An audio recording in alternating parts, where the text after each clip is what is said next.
하나님의 말씀 함께 보겠습니다.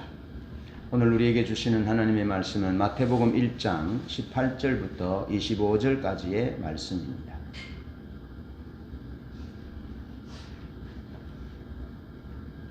마태복음 1장 18절로 25절 제가 봉독합니다.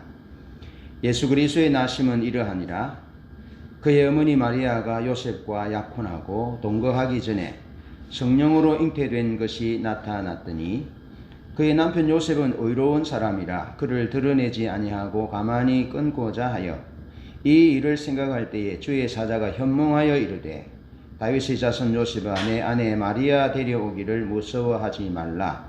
그에게 잉태된 자는 성령으로 된 것이라. 아들을 낳으리니 이름을 예수라 하라. 이는 그가 자기 백성을 그들의 죄에서 구원할 자이심이라 하니라. 이 모든 일이 된 것은 주께서 선지자로 하신 말씀을 이루려 하심이니 이르시되 보라 처녀가 잉태하여 아들을 낳을 것이요 그의 이름은 임마누엘이라 하리라 하셨으니 이를 번역한즉 하나님이 우리와 함께 계시다 함이라. 요셉이 잠에서 깨어 일어나 주의 사자의 분부대로 행하여 그의 아내를 데려왔으나 아들을 낳기까지 동침하지 아니하더니 낳음의 이름을 예수라 하니라. 아멘. 여러분, 사람이 갑작스러운 고난을 당하든지 아니면 어려운 삶이 오래도록 지속되면 여러 가지 나타나는 정세가 있습니다. 여러 가지 많은 정세 가운데 주시해 보아야 할 하나는 사랑이 좁아진다는 겁니다. 사랑의 마음이, 사랑의 가슴이 좁아지고 작아진다는 거죠. 하나님께 대해서도 그렇고 사람에게 대해서도 그렇다는 겁니다. 물질은 없다가도 있을 수 있습니다. 건강은 좀 안 좋다가도 또 좋을 수 있습니다. 그러나 사랑이 작아지고 사랑이 좁아지면 그 사람은 참 불쌍하게 되죠. 안타깝게 되죠. 참 이상한 사람이 됩니다. 여러분, 바벨론 포로에서 이스라엘 백성들이 돌아왔습니다. 큰 기대를 가지고 돌아왔지요. 그래서 삶이, 사회가 놀랍게 변화되기를 기대했습니다. 그런데 삶은 변화되지 않습니다. 특별한 일이 일어나지 않습니다. 그런 시간들이 계속 지나가니까 예배가 변질되기 시작합니다. 하나님에 대한 큰 기대, 하나님이 우리를 바벨론에서 돌아오게 하셨으니 우리의 삶이 획기적으로 달라질 거야. 이런 하나님에 대한 기대가 생각보다 컸던 것 같습니다. 그런데 그에 비해서 현실은 달라지지 않고 여전히 이방인의 압제 가운데 놓이게 되니까 하나님을 향한 마음들이 닫혀졌지요. 그러면서 하나님을 향한 순전한 예배가 드려지지 않고 예배가 변질되었다는 거죠. 예배가 변질되었다라는 것은 하나님을 향한 사랑이 작아졌다는 것입니다. 좁아졌다는 것입니다. 내 삶의 여러 가지 이유로 인해서 그렇게 됐다는 거죠. 그래서 이스라엘 사회는 예배가 타락되었습니다. 영적 리더들이 더 이상 하나님의 말씀대로 살지 않습니다. 하나님의 말씀대로 자기 백성들을 인도해서 레위의 언약대로 하나님의 생명이 백성들 가운데 흐르도록 하는 그 일을 중단했습니다. 그래서 성경은 제사장들을 향해서 너희가 내 말을, 내 언약을 버렸으니 나도 너희를 버려 내 제사장이 되지 못하게 할 것이고 너희들의 자식들을 잊어버릴 것이다. 그렇게 말씀하셨습니다. 하나님이 이스라엘 백성들의 자식들을, 리더들의 자식들을 잊어버린다라는 말은 더 이상 기도를 듣지 않겠다라는 말이죠. 더 이상 이렇게 보살피고 기도 응답하시며 아름다운 관계 가운데서의 삶을 이제 지속하지 않겠다라는 말씀이죠. 황금률의 법칙을 적용하고 있는 것이죠. 하나님은 하나님을 가까이 하는 자와 가까이 하고 하나님을 찾는 자를 만나주시고 하나님을 사랑하는 자, 전심으로 하나님을 찾는 자를, 가까이 하는 자를, 사랑하는 자를 만나주시고 가까이 하시고 사랑하시는 분이 하나님이십니다. 그런데 그렇게 하지 않겠다라는 것이죠. 그래서 예배가 타락했습니다. 하나님 말씀을 버렸습니다. 그래서 하나님과의 치밀한 관계가 깨어졌습니다. 그래서 하나님의 음성이 더 이상 들리지 않습니다. 그리고 이방인의 압제는 여전히 지속되었고 여전히 이스라엘 백성들의 삶 가운데는 고난이 있었다 하는 것입니다. 이런 상황 가운데 말라기 1장 2절에 하나님께서 말씀하십니다. 내가 너희를 사랑하였느니라. 그럼에도 불구하고 하나님이 자기 백성들을 사랑하셨다고 그렇게 말씀합니다. 그때 이스라엘의 항변은 하나님, 우리를 어떻게 사랑하셨습니까? 하나님이 우리를 사랑하시면 우리의 삶이 이렇게 고난 가운데, 압제 가운데 있어야 합니까? 도대체 무슨 이유 때문에 그렇습니까? 하고 하나님께 항변했다 하는 겁니다.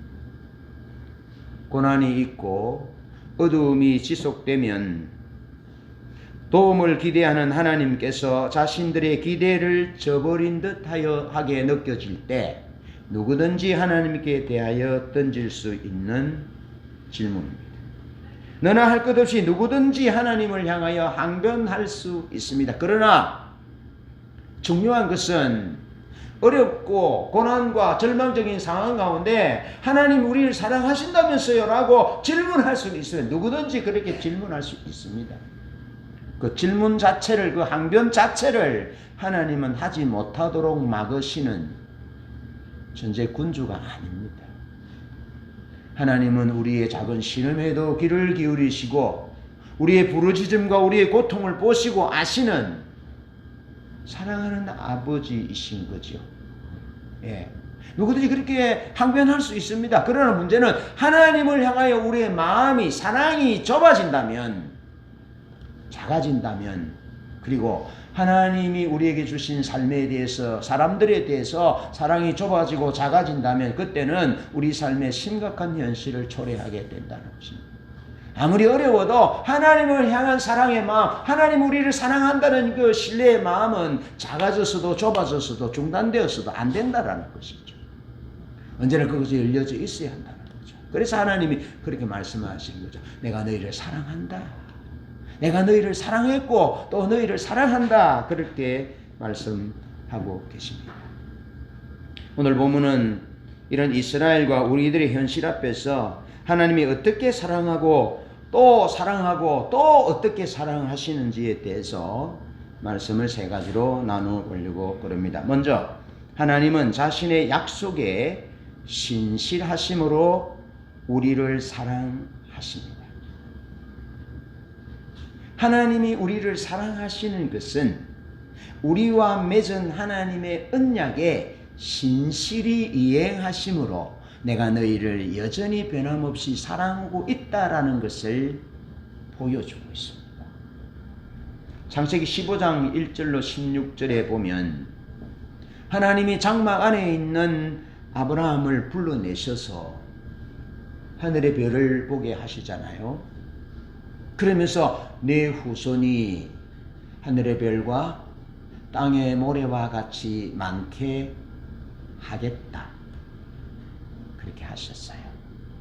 예. 그리고 그 땅을 종과 형으로 다녀보라 말씀하시면서 이 땅을 내 후손에게 주겠다. 그러니까 아브라함이 그러면 계약서를 쓰시죠. 무엇으로 내가 그것을 알겠습니까? 하니까 하나님이 당시 고대 근동에 행해졌던 계약의 일환, 계약의 모양처럼 계약을 맺습니다. 짐승을 쪼개놓고 그 쪼개진 고기 사이로 지나갑니다.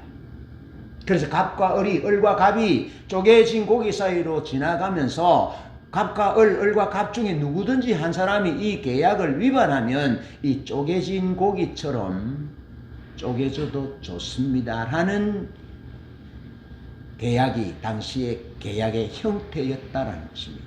그런데 아브라함은 잠이 든 중에 꿈에 보니까 쪼갠 고기 사이로 횃불이 지나갔다 그렇게 말합니다. 하나님이 지나가셨다는 거죠. 아브라함은 지나가지 않았어요. 아브라함은 자다가 꿈에 보는 거죠. 그런데 쪼갠 고기 사이로 횃불이 지나갔다라는 의미는 그 언약의 형태, 그 언약의 규모는 아브라함의 노력으로 이룰 수 없는, 성취할 수 없는 엄청난 언약이었습니다. 아브라함이 어떻게 바다의 모래 같은 후손을 만들 수 있습니까? 지금 아브라함은 헤렐 땅에서 아들도 없는데요. 그러니까 아브라함이 어떻게 그 가나안 땅의 그 큰 땅을 얻을 수 있겠습니까? 불가능하죠. 근데 하나님이 하나님의 의지로 일방적 편무적인 언약으로 계약을 맺으신 거예요. 내가 그렇게 이루겠다. 그렇게 하셨는데요. 그때 아브라함이 하나님께 대해서 좀 신실하지 못한 것 같이 여겨지고 하나님이 고향에서부터 불러서 10년이라는 세월이 지나도 뭐 특별하게 이루어진 거 없고 자식도 없고 하니까 좀 삐진 것 같아요. 예. 그래서 하나님이 아브라함을 불러내셔서 기분을 전환시키시고 내가 너를 사랑한다. 예? 어떻게 사랑합니까? 이렇게 사랑한다 라고 말씀하시면서 계약을 맺으셨다는 거죠. 그런데 그 창세기 15장 1절로 16절의 계약을 하나님이 맺으시면서 말씀하시기를 내 후손이 4대 만에 돌아올 것이다 라고 말씀합니다. 그러면서 실제적으로 큰 민족을 이루고 애굽에서 나올 때에 이스라엘 백성들이 애굽에 있은 지 횟수가 430년이었다라고 성경은 우리에게 전해줍니다. 그러니까 하나님이 아브라함과 맺으신 그 언약을 지키기 위해서 430년이라는 세월이 지나도록 변치 않으시고 신실하게 그 언약을 기억하셔서 이루어 주셨습니다. 할렐루야. 이것이 하나님이 자기 백성을 사랑하는 방법입니다. 우리의 삶이 우리는 내일도 한치 앞도 내일 일도 모르잖아요. 근데 우리의 삶이 고난이 있고 어둠이 있고 여러 가지 힘든 삶이 있다고 하나님을 향하여 사랑이 좁아지고 원망한다면 그건 하나님의 사랑을 모르는 것이죠. 하나님은 아브라함과 하신 약속을 지키기 위해서 자그마치 430년이라는 세월 동안 신실하게 그 약속을 지키셨다라는 것입니다. 이스라엘 백성들이 애굽에서 부르짖을 때, 고통하고 부르짖고 신음할 때, 그때 하나님이 뭘 기억합니까? 아브라함과 맺은 그 언약을 기억하여. 그 언약을 기억하여. 여러분, 변하면 우리가 하나님을 향한 우리의 사랑이 변하고 하나님을 향한 우리의 사랑이 좁아지지, 우리를 향한 하나님의 사랑은 변함이 없고 좁아지지 않는다는 사실을 믿으셔야 합니다. 그것이 믿음이다. 창세기 22장 그 이후에 22장 15절로 18절에 아브라함이 이삭을 이제 모리아산에 드리잖아요. 드린 후에 하나님께서 너 씨로 인하여 네 후손으로 인하여 천하 만민이 복을 받을 것이라 그렇게 말씀하셨어요. 아브라함은 주전 2000년에 살았던 사람입니다. 다윗이 주전 1000년에 살았고요. 하나님이 예수님이 오시기 전에 2000년 전에 아브라함과 약속하시기를 너 씨로 인하여 너와 너 후손으로 인하여 천하 만민이 복을 얻을 것이라 그렇게 하나님이 모리아산 아브라함의 예배를 받으시고 아브라함의 사랑을 받으시고 이제 네가 나를 사랑하는 줄 알았다 그러면서 하나님이 다시 아브라함에게 말씀하시는 거죠. 그런데 하나님이 아브라함에게 약속하신 그 약속을 이루기 위하여 몇 년을 신실하시다고요? 2000년 동안. 2000년 동안. 여러분 지금 현재 내 삶이 곰핍하고 곤고하고 여러 가지 질병이나 여러 가지 힘든 삶으로 어둡고 힘들다고요. 그래서 하나님을 향한 우리의 마음과 사랑이 좁아졌다고요. 다시 일으켰어요. 우리를 향한 하나님의 사랑은 우리를 사랑하고 사랑하고 또 사랑하시다. 2000년 동안 하나님이 아브라함과 약속하신 그 약속을 지키시기 위해서 2000년 동안 하나님은 신실하셨다는 것입니다. 신실하셨다. 아달랴가 다윗의 후손을 죽이려고 얼마나 그 씨를 다 멸하잖아요. 다 씨를, 다윗의 후손을 씨를 다 멸하잖아요. 그런데 여호와스라는 왕을 하나님이 그 진노하는 가운데 건지잖아요. 하나님의 사랑은 중단되지 않습니다. 우리를 향한 하나님의 언약은 파기되지 않습니다. 그것이 우리를 향한 하나님의 사랑이 사랑하고 사랑하고 또 사랑하신다. 의심하지 마시기 바랍니다. 하나님의 사랑에 의심하지 마시기 바랍니다. 그리고 하나님을 향한 우리의 사랑의 마음이 작아지거나 좁아지지 않기를 바랍니다. 그리고 이웃을 향한 하나님의 형상대로 지어받은 사람들에게 하나님의 사랑으로 사랑하는 마음이 좁아지지 않도록, 작아지지 않도록 이 성탄 시즌에 우리의 믿음을 새롭게 해야 한다는 것입니다. 제가 제 아내가 얼마 전에 아팠잖아요. 그러니까 기대하는 바가 있잖아요. 사람들에게 기대하는 바가 있잖아요. 그런데 그 기대하는 바가 무너질 때 그때 사랑의 마음이 좁아지고 작아지더라 하는 겁니다. 알겠죠? 자, 이 메시지는 우리가 함께 공유하는 메시지이지만 내가 내게 하는 메시지이기도 합니다. 여러분, 목사에게 있어서 하나님을 사랑하는 마음, 하나님의 사랑으로 성도를 사랑하는 마음, 사람을 사랑하는 마음이 좁아지고 작아진다면 그 사형선고입니다. 목사에게 내리는 사형선고는 마찬가지입니다. 그런 마음으로 어떻게 목회를 하고 그런 마음으로 어떻게 사람들과 관계하겠냐라는 거죠. 그들을 빛 가운데로 평강 가운데로 인도하겠느냐라는 거죠. 불가능합니다. 우리가 하나님의 메시아들인데 성령으로 기름 부음 받은 자들인데 우리에게 부어진 하나님의 사랑, 이 사랑이 이웃을 향한 우리의 사랑이 좁아지고 작아진다면 우리는 그리스도인으로서 하나님이 기름 부은 자들로 메시아로서 우리는 사형선고를 받은 거나 마찬가지인 거죠.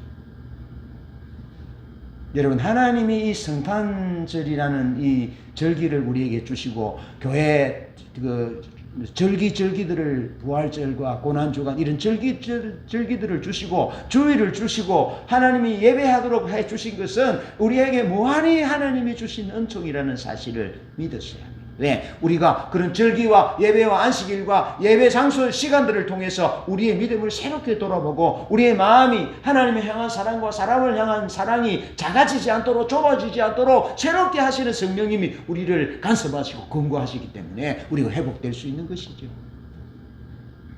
그래서 은혜인 것입니다. 주일이 은혜고 성탄절이 은혜고 부활절이 은혜고 추수감사절이 은혜고 절기가 은혜고 안식일이 은혜고 예배의 자리에 우리가 나아갈 수 있다는 것이 그 자체가 은총이고 은혜다는 사실을 기억하셔야 하는 거죠. 말라기 시대와 그 이후 이스라엘 백성들은 하나님의 언약에 신실하지 못했어요. 그렇지만 하나님은 변함없이 이스라엘 백성과 자기 백성과 이 땅을 신실하게 사랑하신다는 것입니다. 오늘 본문 18절 20절 말씀을 보면 이렇습니다. 예수 그리스도의 나심은 이러하니라. 그의 어머니 마리아가 요셉과 약혼하고 동거하기 전에 성령으로 잉태된 것이 나타났더니 20절에 이 일을 생각할 때에 주의 사자가 현몽하여 이르되 다윗의 자손 요셉아 내 아내 마리아 데려오기를 무서워하지 말라. 그에게 잉태된 자는 성령으로 된 것이라. 할렐루야.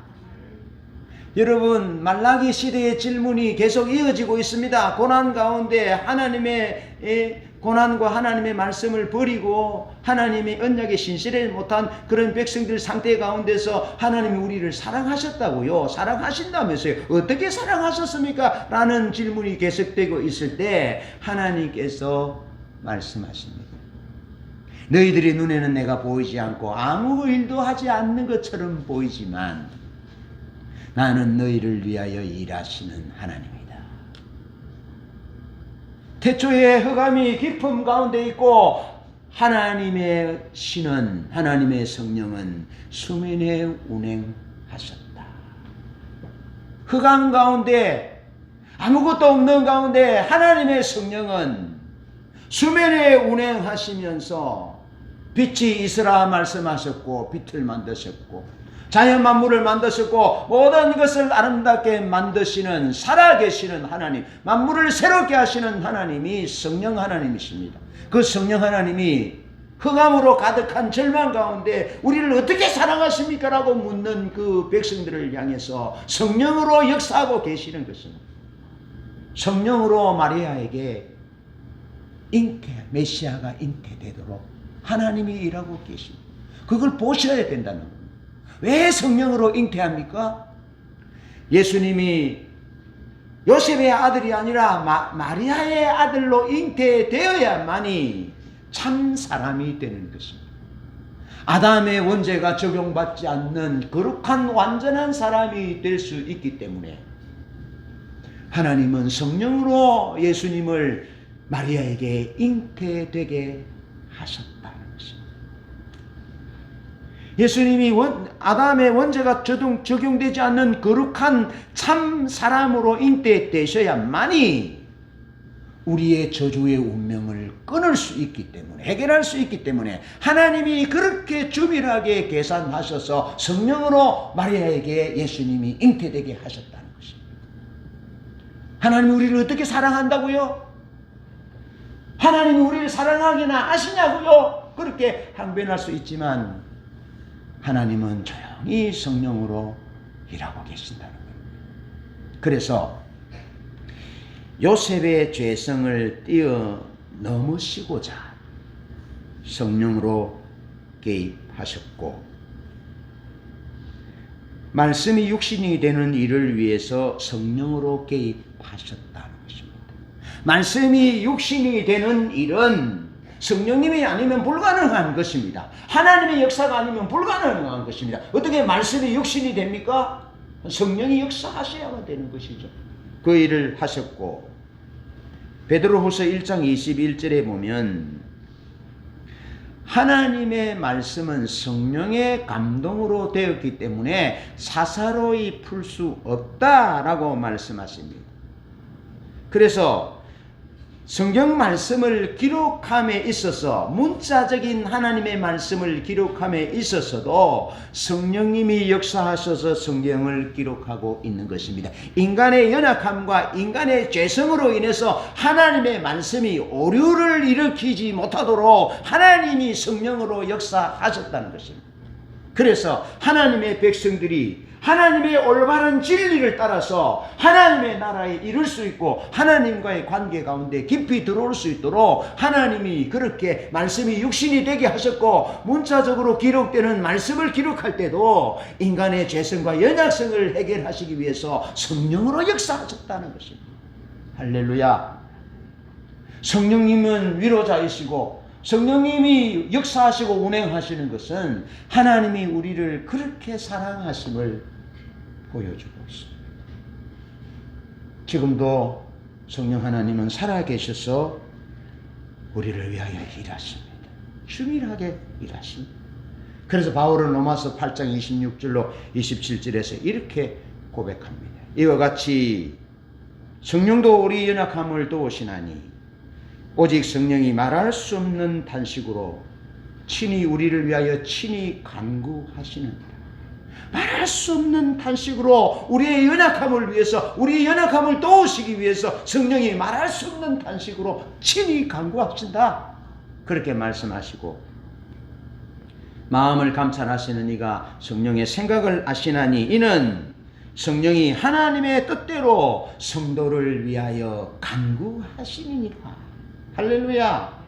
우리의 연약함을 누가 아신다고요? 성령님이 아십니다.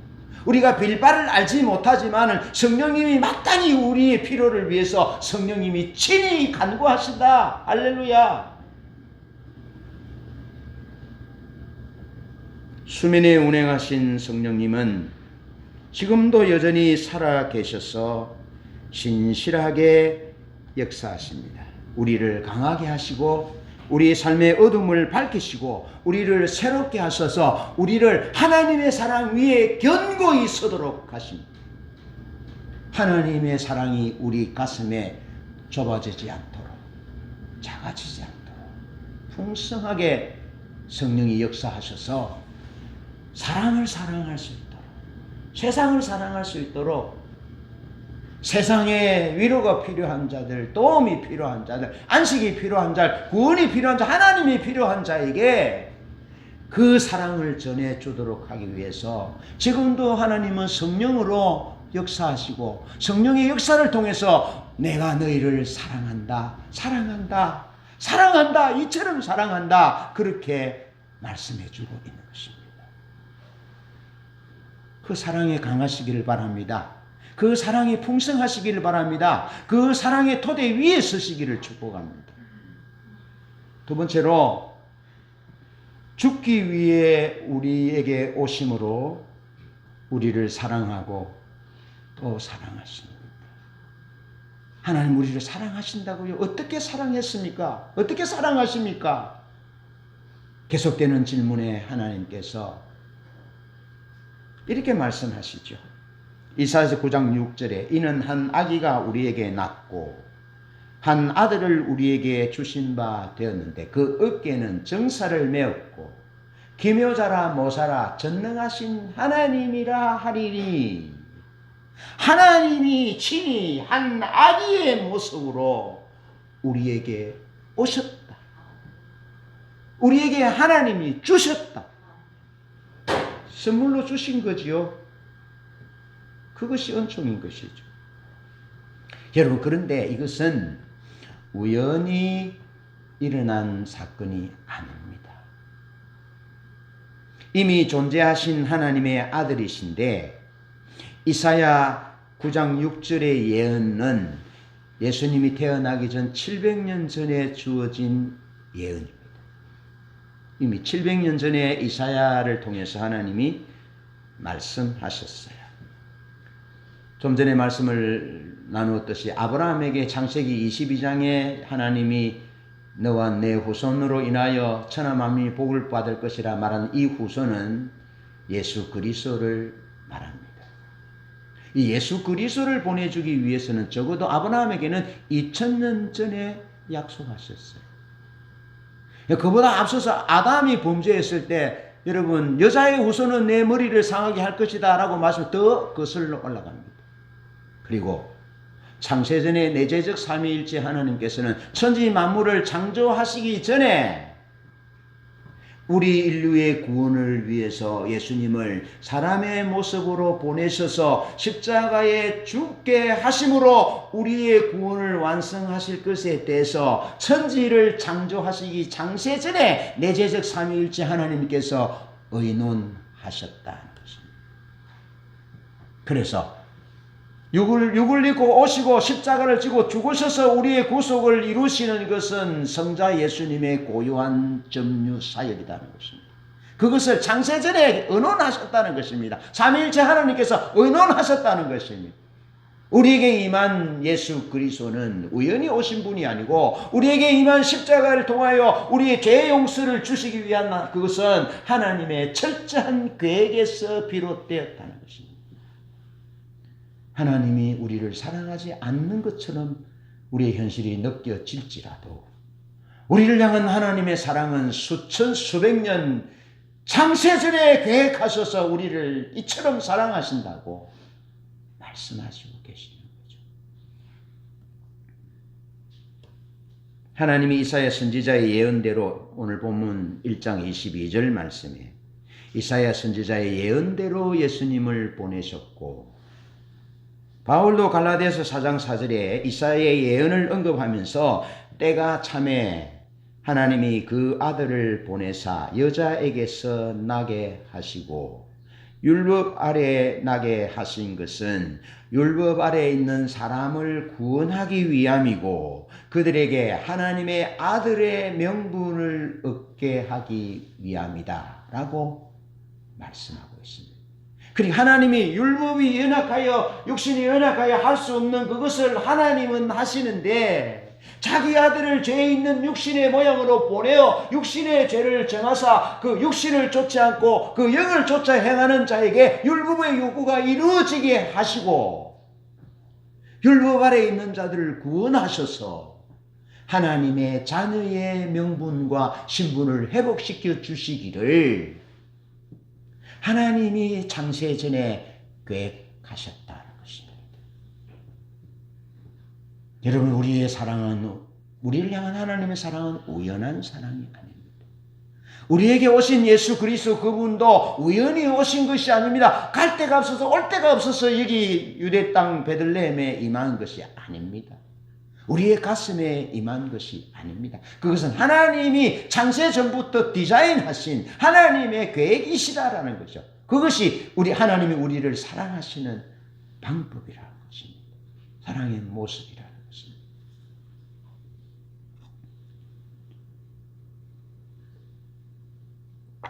여러분, 선물의 깊이는 무엇으로 가름합니까? 선물의 깊이. 비싼 거면 선물의 깊이가 있습니까? 그 선물을 마련하기 위해서, 전달하기 위해서 그 사람이 그 선물에 얼마만큼 마음을 담았는지가 중요하지 않습니까? 얼마나 시간을 담았는지, 마음을 담았는지, 사랑을 담았는지, 그것이 그 선물의 그 진가를 판가름하지 않습니까?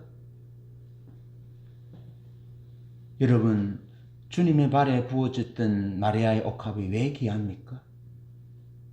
그가 시집가기 위해서, 마리아가 20살이라 하면 시집가기 위해서 20년 동안 준비한 옥합이기 때문에 귀한 거지요.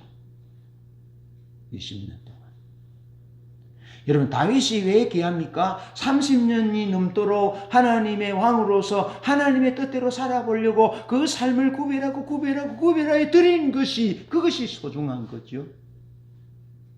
여러분, 적어도 하나님은 우리에게 필요한 가장 값진 선물인 예수 그리스도, 구원자 되신 예수 그리스도 그분을 우리에게 선물로 주시기 위해서 수천 년을 준비하시고 창세전 영원 전부터 우리에게 구원을 주시고 하나님의 아들의 신분을 되찾아 주시기 위해서 준비하셨다는 것입니다. 준비하셨다는 것입니다. 이런 사랑을 받아보셨나요? 이런 사랑을 아십니까?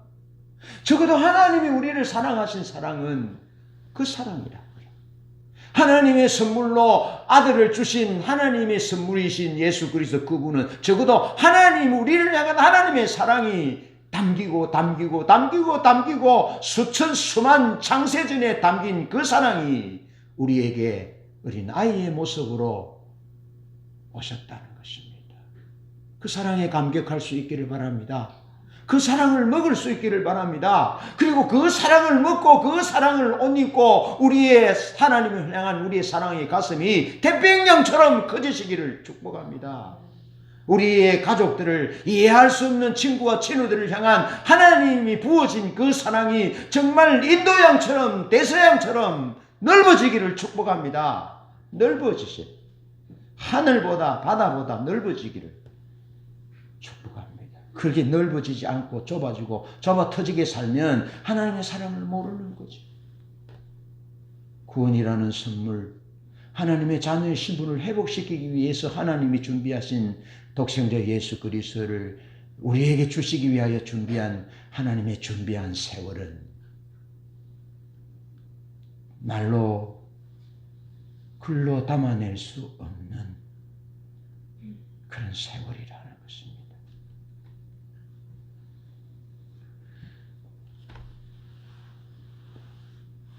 나는 이 사랑을 다시 붙잡습니다.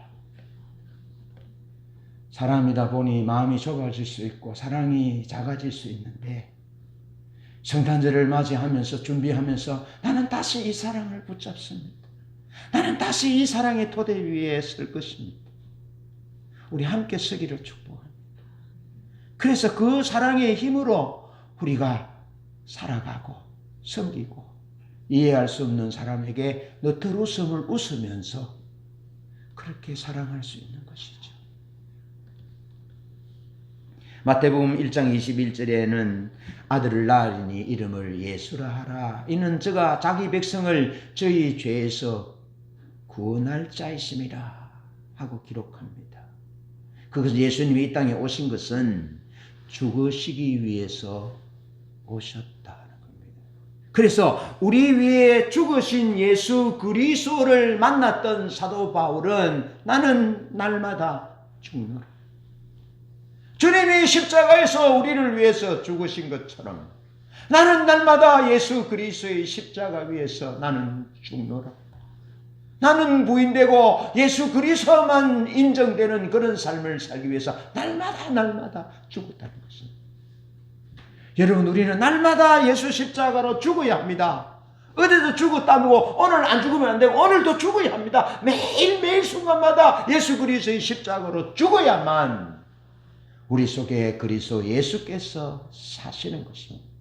날마다 예수 십자가에 죽어야만이 우리 속에 하나님의 사랑이 살아나는 것입니다. 하나님의 사랑이 커지는 것입니다. 하나님의 사랑이 원자폭탄보다 더 위력 있는 폭발력을 행사해서 하나님의 사랑이 세상에 증거되게 하시는 거죠. 죽어야. 예수님이 죽어서 그렇게 되신 것처럼 우리가 죽어야 그렇게 된다 하는 것입니다. 예수님이 죽으시기 위해서 이 땅에 오셨는데 동방박사들이 그 사실을 알았잖아요. 니고데모도 그 사실을 알고 예수님에게 모략을 드립니다. 동방박사들이 모략을 드렸는데 그 모략은 죽음을 의미하죠. 예수님이 어린 아기로 태어났는데 모략을 드렸다는 것은 예수님이 이 땅에 죽으시기 위해서 오셨다는 것을 동방박사들이 알았다는 거죠. 실제로 요한복음 19장 39절에 예수님을 십자가에 죽으신 예수님을 매장할 때 모략을 드리잖아요. 모략을. 네.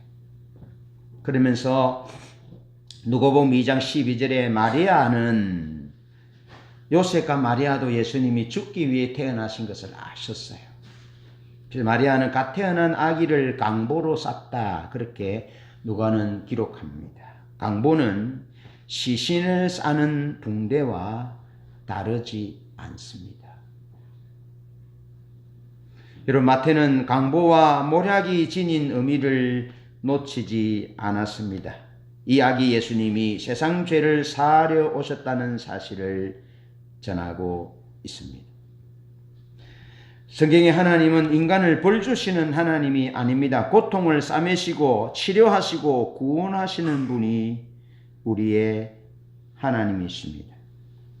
여러분, 에덴 동산에서 아담과 하와가 추방될 때 아담과 하와는 하나님께 죄를 지어서 추방되었습니다. 그런데 하나님은 아담과 하와를 위해서 가죽 옷을 지어 입히셨고요. 살인자 가인에게는 하나님이 이마에 표를 주어서 비록 가인이 살인한 자이지만 그 누구도 함부로 가인의 생명을 앗아가지 못하도록 하신 분이 우리의 하나님이시다라는 겁니다. 하나님은 예수 그리스도를 통해서 우리의 죄만 사해 주시는 분이 아니라 하나님은 우리 자신을 용납하셔서 하나님의 자녀의 신분을 회복시키시는 분이십니다. 하나님이 우리를 어떻게 사랑하시냐고요? 하나님은 우리를 죽기까지 사랑하시고 하나님은 우리 죄를 용서하실 뿐만 아니라 우리 자신을 하나님의 자녀의 신분으로 회복시켜 주시면서 영원히 영속적인 생명을 주시고 영원히 영속적인 하나님과의 관계 가운데서 하나님이 우리의 하나님이 되시고 우리를 하나님의 자녀 삼으시고 백성 삼으시는 그런 관계로 우리를 사랑하시는 것입니다. 이 하나님의 사랑의 토대 위에 의심 없이 서시기 바랍니다. 우리가 이 성탄 시절에 예수님을 통해서 하나님의 구원과 생명을 얻었을 뿐만 아니라 하나님의 자녀의 신분이 회복되었음을 기억하고 그것이 우리를 향한 하나님의 사랑의 정표임을 의심하지 마시기 바랍니다. 마지막으로 하나님이 우리와 함께 하심으로 우리를 사랑하고 또 사랑하십니다. 마태복음 1장 23절에 아들을 낳으리니 이름을 예수라 하라 말씀하셨고 그 이름을 임마누엘이라 하리라 하셨습니다. 하나님은 죄를 징벌하시기보다는 용서하시며 고통을 주기보다는 상처와 아픔을 싸매어 주시고 연약함과 질병을 치료해 주시기를 기뻐하십니다. 하나님은 왜 임마누엘이십니까? 그 이름이 왜 임마누엘이십니까? 성경의 하나님은 고통의 현장에 멀리 떨어져 계신 분이 아니라 고통받는 자기 백성들과 함께 하시는 분이십니다. 출애굽기 3장 7절로 9절에 보면 이스라엘 백성들이 애굽에서 고통당하여 부르짖을 때 하나님이 그 고통을 분명히 보았다라고 그 부르짖음을 들으셨다라고 말씀하시고 그 근심을 아시고 내가 내려가서 그들을 구원하리라 말씀하십니다. 성경의 하나님은 그 이름이 임마누엘이시고 자기 그 이름대로 자기 백성과 함께 하시는 분입니다. 함께 하시는 고난과 흑암과 절망 가운데 도대체 하나님 왜 이러십니까? 왜? 라고 묻지 마시고 내가 고통당할 때 하나님은 도대체 어디 계셨습니까? 라고 물으십시오. 왜 그렇습니까? 왜 이런 시련을 어려움을 내게 줍니까? 라고 물으면 그 답은 원망밖에 없습니다. 그러나 고통 가운데 절망 가운데 흑암 가운데 하나님은 도대체 어디에 계셨습니까? 라고 물으면 그래? 나는 내 이름이 임마누엘이거든. 이스라엘 백성들이 고통당할 때 그 고통당하는 현장에 내가 거기 있었거든. 아벨이 피를 흘려 아벨의 피가 땅에서 부러지질 때에도 하나님이 그 아벨의 피를 부러지즘을 기억하셨거든. 하갈이 쫓겨나서 방성되고 있을 때 하나님은 하갈의 눈물 속에 함께 계셨거든.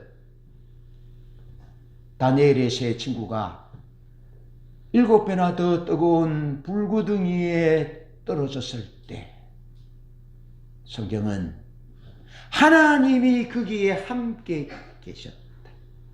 세 사람을 불못불에 던져 넣었지만 네 사람이 하나님을 찬송했다.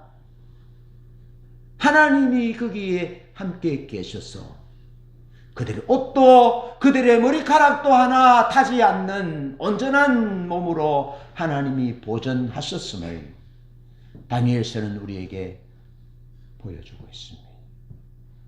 하나님은 우리와 함께 하십니다. 그래서 마태복음 28장 20절에 그렇게 말씀하십니다. 볼지어다 내가 세상 끝날까지 너희와 항상 함께 있으리라. 할렐루야. 사랑하는 성도 여러분, 하나님은 바로 거기 고통당하는 자 곁에서 자기 백성 곁에서 함께 하십니다. 그 이름이 임마누엘이십니다. 무엇으로 세상을 이기겠습니까? 우리의 힘든 삶을 지탱하는 원천은 우리를 위해서 지금도 살아계셔서 일하시고 운행하시는 성령님의 역사입니다. 하나님이 우리를 성령을 보내셔서 위로하시고 도우시고 강하게 하셔서 우리를 사랑하십니다. 뿐만 아니고 독생자 예수 그리스도를 보내셔서 창세전에 계획하시고 우리에게 보내셔서 죽기 위해 보내셨고, 우리의 죄를 사하신, 우리의 죄만 사하신 분이 아니라 우리를 하나님의 자녀로 신분으로 회복하신, 관계를 회복하신 그 하나님의 사랑.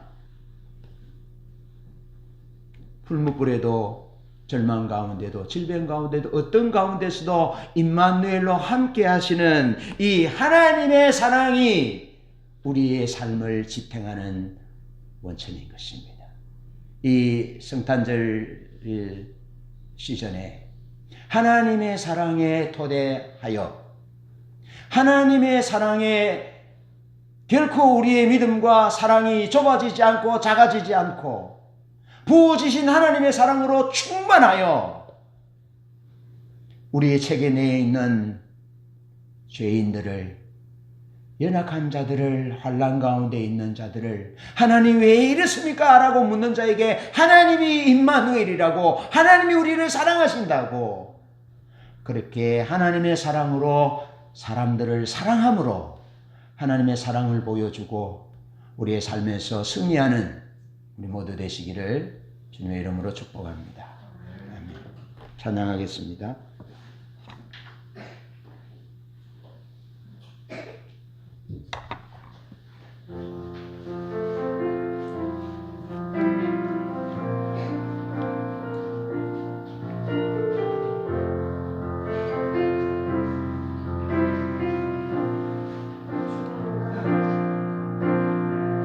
죽음보다 강한 사랑, 나를 향한 주님의 사랑, 거룩하신 하나님 아들, 이 죄인 위해 죽으셨네. 생명 부어주신 사랑, 나를 향한 주님의 사랑, 나도 주 위해 모두 드리리, 내 삶 모두 부어드리리.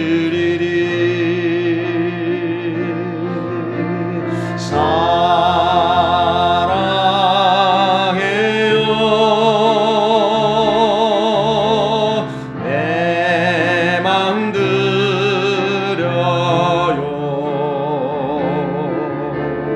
경배해요,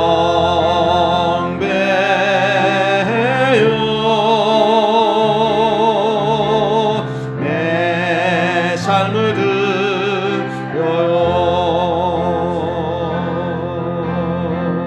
죽음보다 강한 사랑, 나를 향한 주님의 사랑, 거룩하신 하나님 아들, 이 죄인 위해 죽으셨네. 생명 부어 주신 사랑, 나를 향한 주님의 사랑,